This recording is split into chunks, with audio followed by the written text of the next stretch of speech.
Were you made to work here? A look at the impacts of pre-entry exposure and experiences by Holly Christopher. And what do you want to be when you grow up? This common question, according to Kramer, is an example of anticipatory socialization, the time leading up to when the employee joins an organization. This time can be traced as far back in a person's life as childhood, when children begin to learn that people go to work in a variety of occupations. Take, for example, a new employee just hired to work at the happiest place on earth, Disney World. All new hires there are put through a rigorous new employee orientation.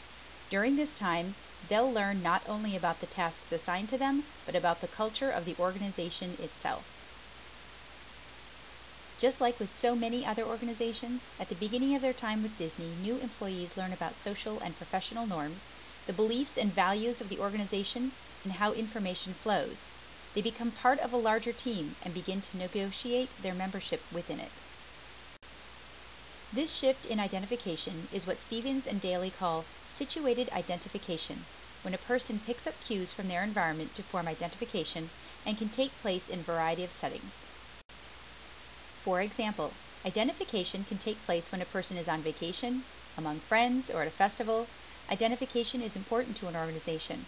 The more strongly an employee identifies with the organization, the greater their contribution socially and professionally, and they are more likely to continue with the organization.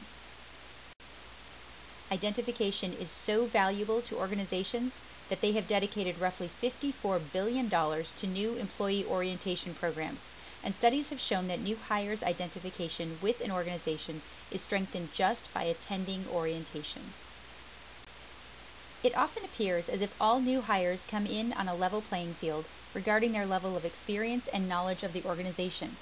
However, Stevens and Daly found that an employee's experiences prior to joining the organization can impact organizational identification.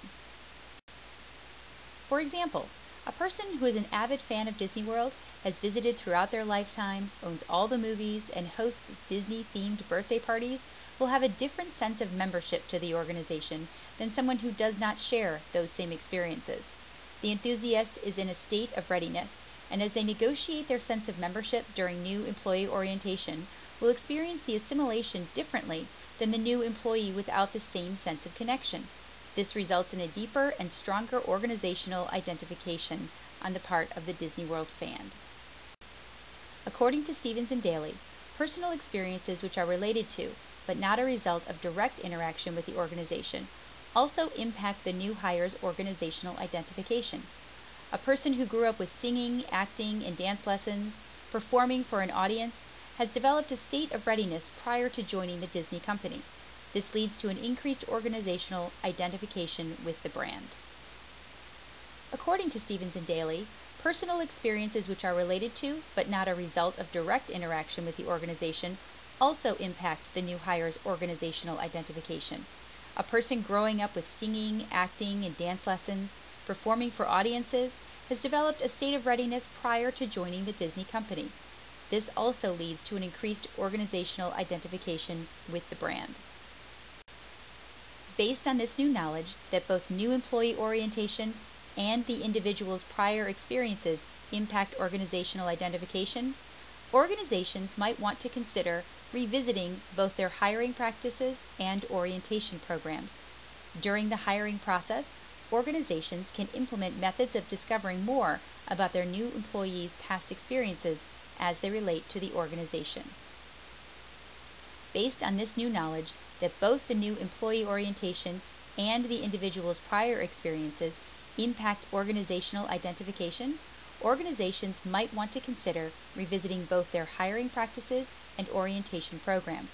During the hiring process, organizations can implement methods of discovering more about their new employees' past experiences as they relate to the organization. Recognizing that each new employee will join the organization with a different level of identification, they can then tailor the orientation to maximize the potential for organizational identification, helping to make the most of the employee's experience and strengthening the organization.